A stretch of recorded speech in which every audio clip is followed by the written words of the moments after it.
Hi friends, ഞാൻ ഈ വീഡിയോയിലൊരു searching നടത്തുകയാണ്.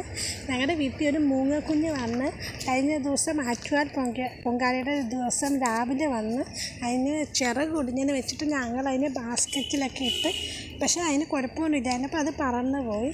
എന്നിട്ട് അതിൻ്റെ പിറ്റേ ദിവസം രാവിലെ നോക്കുമ്പോൾ അത് ഞങ്ങളുടെ വീടിൻ്റെ ബാക്ക് സൈഡിലുള്ള ഒരു ഇതുപോലെ വാരയിലിരിപ്പുണ്ടായിരുന്നു. അപ്പം ഞങ്ങൾക്കത് നേക്കഡ് ഐസ് കൊണ്ട് കാണാൻ പറ്റുമായിരുന്നു. പക്ഷെ ഞാൻ അത് വീഡിയോയിലെടുത്തപ്പോൾ എനിക്ക് വീഡിയോയിൽ അതിനെ കാണാൻ പറ്റുന്നില്ല.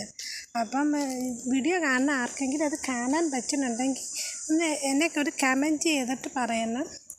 കാണാൻ പറ്റുന്നുണ്ടെന്ന് എനിക്ക് സത്യത്തിൽ കാണാൻ പറ്റുന്നില്ല. അപ്പം അതുകൊണ്ടാണ് ഞാൻ ഈ വീഡിയോ ഇങ്ങനെ ഇടാമെന്ന് വിചാരിച്ചിട്ട്, അല്ലാതെ വെറുതെ വീഡിയോ ഇട്ടതല്ല. അപ്പം നിങ്ങൾക്ക് ആ മൂങ്ങക്കുഞ്ഞിനെ കാണാൻ പറ്റുന്നുണ്ടെങ്കിൽ പറയണം. അപ്പം ഞങ്ങളുടെ വീട്ടിൽ അത് ഒരു ദിവസം ഞങ്ങൾ ബാസ്ക്കറ്റിലൊക്കെ ഇട്ട് വെച്ച് നെക്സ്റ്റ് ഡേ ആണ് മനസ്സിലായത് അതിനൊരു കുഴപ്പമൊന്നുമില്ലെന്ന്. അപ്പം ഞങ്ങൾ ഡോക്ടറോട് ചോദിച്ചപ്പം ഡോക്ടർ പറഞ്ഞ് അതിന് ചിറക് ഒടിഞ്ഞതാണെങ്കിൽ അതിന് സൂയിലോ ഫോറസ്റ്റ് ഡിപ്പാർട്ട്മെൻറ്റിലോ കൊടുക്കണം. പിന്നെ ഫുഡിൻ്റെ കാര്യം ചോദിച്ചപ്പം പറഞ്ഞ് റോ ചിക്കൻ, ചെറിയ കോഴിക്കുഞ്ഞിൻ്റെ റോ ചിക്കനാണ് കൊടുക്കേണ്ടതെന്നൊക്കെ പറഞ്ഞ്. അപ്പം നിങ്ങളുടെ വീട്ടിൽ ഇതുപോലെ മൂങ്ങക്കുഞ്ഞ് വല്ലതും വരികയാണെങ്കിൽ ഇങ്ങനെ ചെയ്യണം. എന്ന് വെച്ചാൽ റോ ചിക്കൻ കൊടുക്കണം, ചെറിയ കോഴിക്കുഞ്ഞിൻ്റെ, അല്ലാതെ വേവിച്ചത് കൊടുക്കല്ലേ. അതുപോലെ സൂയിന് ഫോറസ്റ്റ് ഡിപ്പാർട്ട്മെൻറ്റിലൊക്കെ അറിയിക്കണം.